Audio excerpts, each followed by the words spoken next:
yan tol, isang mapagpalang umaga po sa ating lahat. Oh. Yan, murag against the light man. Against the light yan. Nakauwi na po tayo tol kagabi. So ngayon na umaga no. Umaga pa tol, kakagising lang natin. Hindi pa tayo nakapagkape kasi medyo kalanganin no yung pagising natin. May araw na. Sa sobrang pagod kasi tol kaya matagal tayo nagising.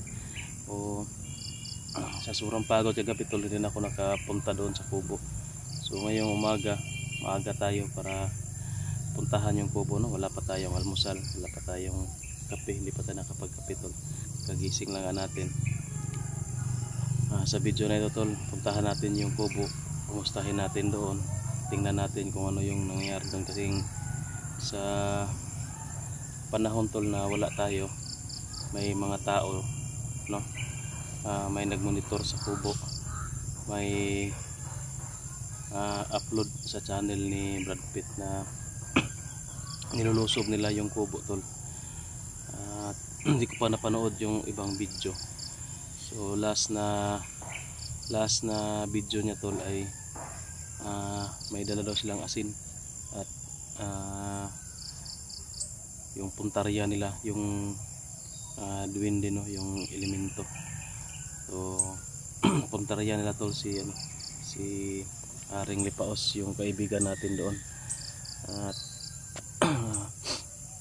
nagdadala sila ng asin at orasyon daw. O kumustahin natin ngayon tol, ngayong umaga. Siguro nangyari yun kahapon pa. So tingnan lang natin kung nag-success ba sila sa kanilang ginawa. Kasi nakita ko sa video tol yung susunugin nila yung kubo, hindi sila nag-success. Hindi natuloy kasi may pumigil sa kanila. Napanood ko yung video. Nandoon si Haring Lipaos yung sumagupa sa kanila kaya hindi sila nakapasok no? Nakabantay pa rin si kaibigang Haring Lipaos doon. So tingnan natin ngayon tol kung nandoon pa ba yung mga bandido no, yung magdalang cellphone, kung nandoon pa ba tol at nag-success pa sila sa kanilang ginawa doon na tawag dyan pag atake sa kubo natin. So yun, bago tayo papunta doon tol, pasalamatan po natin no, yung lahat ng sumusuporta po sa akin doon sa exploration, sa lahat po ng nagbigay, nag-abot ng pang-load, pang pagkain namin doon, yan, pang gasolina. Maraming salamat po no. Mission success po tayo sa ilang weeks natin doon na pag hahanap kay George.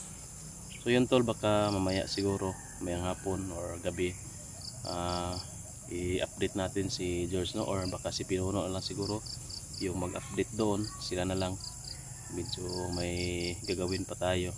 O tingnan lang natin kung makasama tayo sa update doon kay George.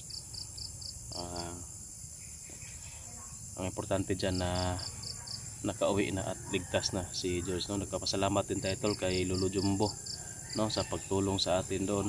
Kung hindi dahil sa kanya, hindi namin madaling matunton o makita ang kinaroroonan ni George tol. Kaya napakalaking tulong talaga ni Lolo Jumbo sa pag-rescue kay George. At siya rin yung naggabay sa amin padaan pa uwi tol. So maraming salamat tol no, sa lahat ng sumusuporta. Hindi ko na isa-isahin no, para baka may makalimutan kasi ako. So yan, tara tol, samahan niyo ako papunta doon sa kubo. Let's go.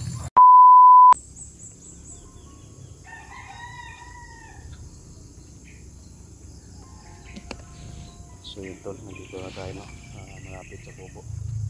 O nagmamasid-masid muna tayo tol sa paligid. Medyo tahimik naman tol, pero kung parang tayo magkumpiyansa baka may nakamasid na no, dyan sa taas kasi klarong klaro yan tol. Sa video nila makikita natin klarong klaro yung kubo, no? Kung doon ka sa taas tumingin makikita mo talaga itong kubo natin dito tol. So yan, no? Napakasukal na, medyo naging haunted house naman ata itong kubo na ito. Mura ginana dyan, no? Parang gano'n na nga kasi may nakatira dyan na elemento. Ayan tol.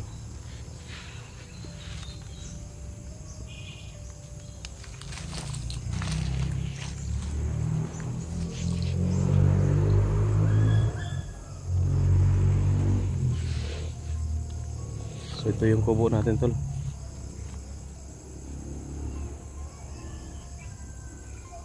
Nandito yung ano ko, panchimbag. Ano ko kasi to dito kay Boy. Pinalagay ko dito. Buti nilagay ni Boy dito. Si Boy tol wala pa tol, nandoon pa sa bundok. Dumaan ako doon sa kubo na tinirahan niya. Wala doon. Sa tingin ko nandoon sa bundok. Doon sa kanyang sakahan.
So yun tol, tinignan natin yung punso.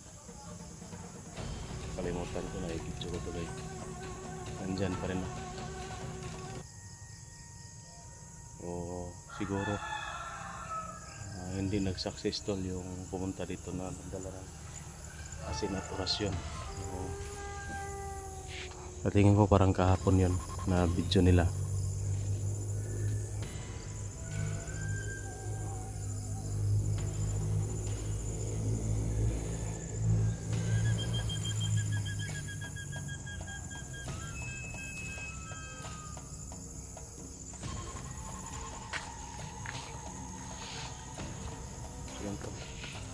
Pasok nga muna tayo dito. Parang dito tayo, tingnan natin sa loob baka napasok na nila to.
sobrang dumi pa.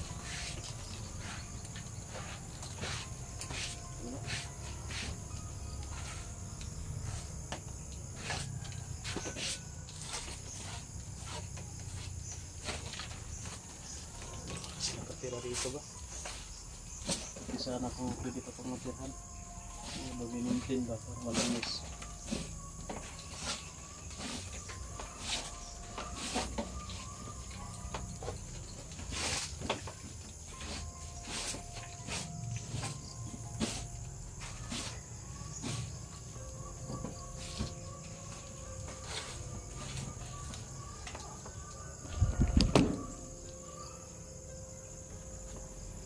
Ang dumi. So ito yung pansimbag natin tol.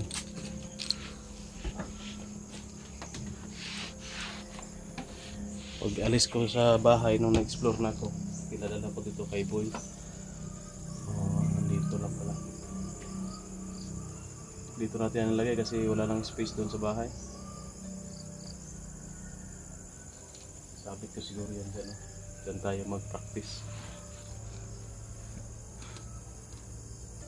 So far tol, wala tayong nakita na kakaiba. So tingnan natin yung punso. Wala naman tayo nakita na mga asin-asin. No, baka hindi na ituloy siguro yung plano nila tol. Iwan ko kung ano yung nangyari. So sa ngayon tol, hindi muna natin disturbuhin si Haring Lipaos, no. Hindi muna natin tawagin. Kasi nagmamadali din ako, meron din akong lakad ngayon. At hindi pa tayo nakapang handa, no? Hindi pa tayo nakakape, hindi pa tayo nakaalmusal. Babalik agad ako doon sa bahay. At tinignan ko lang dito tol kasi marami talagang nagsabi, no, na may pumapasok o rumulusob dito sa kubo. Gusto daw sunugin ni Commander. Tingnan na natin kung magtatagumpay yung balak nila. Ngayong nakauwi na tayo, no, dadalasan natin yung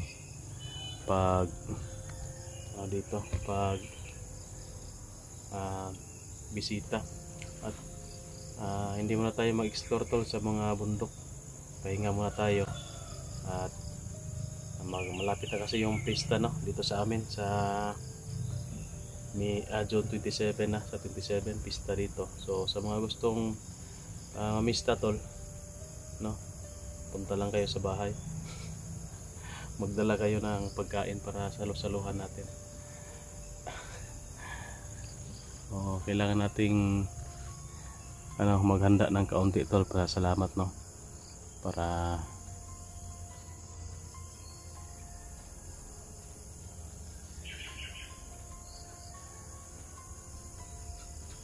tahimik talaga.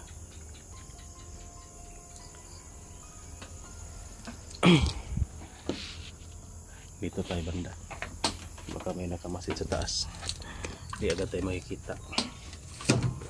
Ay.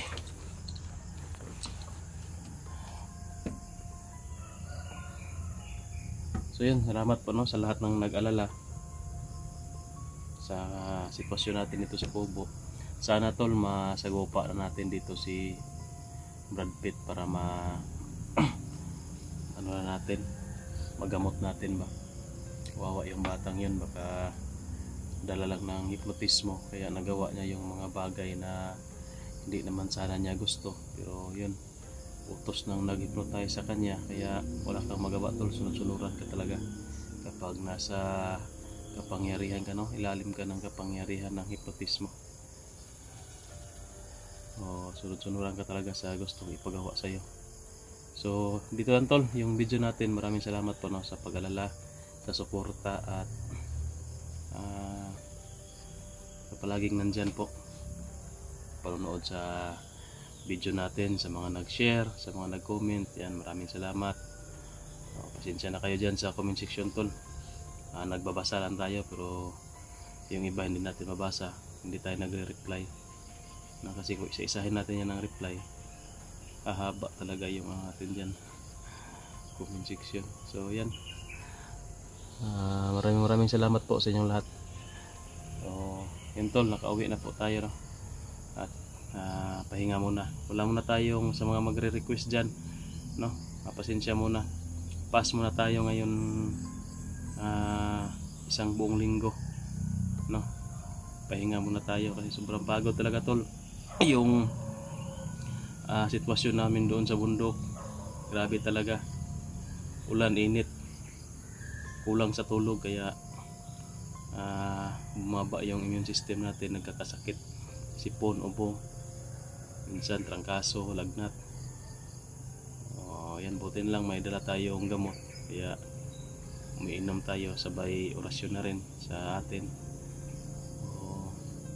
Medyo okay na yung pakiramdam natin ngayon. So kahinga din tayo, nakatulog din tayo ng medyo mahaba kagabi, tagal tayo nagising, kaya naka-recover tol paunti-unti yung katawan natin. So yan, maraming salamat po, no? Ingat kayong lahat tol, God bless, bye bye.